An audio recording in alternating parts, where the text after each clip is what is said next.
Milling Through History presents the election of 1920. The presidential race for the 1920 election appeared to become a possible third term for Theodore Roosevelt and the Republican Party. But in June of 1919, Roosevelt died, leading many to ask who would become the next president of the United States. The 1920 election would become an important one, as this would be the very first election where women would be allowed to vote. With multiple candidates vying for a possible nomination, many thought Woodrow Wilson would attempt to go for a third term, but his health and well-being were questioned. One candidate who would arise was Warren G. Harding. Seen as a dark horse by many, Harding had hoped to make a name for himself by winning in a landslide his home state of Ohio, but instead had a very narrow victory and followed it with a stunning, horrible fourth-place finish in Indiana. Feeling that his chances of getting the nomination towards the presidency was rather low, Harding opted to find a way out of the race. But it was his wife, Florence, who said, "We are in this fight until hell freezes over." With renewed vigor, Harding traveled to Boston, where he said, "America's present need is not heroics, but healing. Not nostrums, but normalcy. Not revolution, but restoration." With the Republican National Convention being held in Chicago, Illinois, Harding arrived going into the convention in 6th place. After 4 ballots, Harding was able to move up into the 4th place position, but there was still no guarantee he could become the nominee. On the night of June the 11th, 1920, Republican leaders would discuss the issue of who should be their nominee.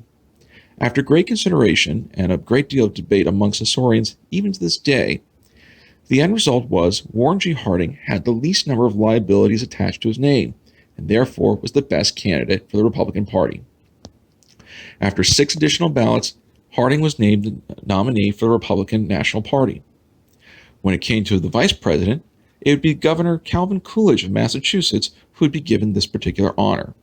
Ironically, Coolidge would receive more delegate votes than Harding. For the Democrats, they would choose James M. Cox as their presidential candidate, also from the state of Ohio. His running mate was former Assistant Secretary of the Navy Franklin Delano Roosevelt. While Republican newspapers were very quick to support Harding, Democrat-supported newspapers would go ahead and question the abilities of the senator from Ohio. They said Harding was unqualified for the job, that he lacked the intelligence, the capabilities of even holding... Oh, wait a minute. Wrong person. There we go. Regardless, some things never change, and there were those in the media who questioned whether or not Harding was capable for the job. In order to go ahead and compete against bad publicity, Warren G. Harding opted to go with what was called the front porch style campaign. Having built a custom porch on his house, he would use this to bring the media to him, and then he could go ahead and carefully deliver the type of message he wanted to be seen to the American public. In addition to this, he would hire Albert Lesker, an advertising agent from Chicago, and together they would help create the foundations of the modern campaign system, with having regular people coming up to Harding and having their photographs taken with him. In addition to this, film reels were being made of the candidate, along with audio recordings, posters, billboards, and telemarketing calls where the operators would have scripts speaking to American households.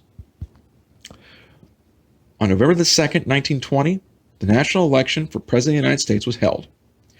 Warren G. Harding won 60% of the popular vote with 404 electoral votes to James Cox's 34% of the popular vote and 127 electoral votes.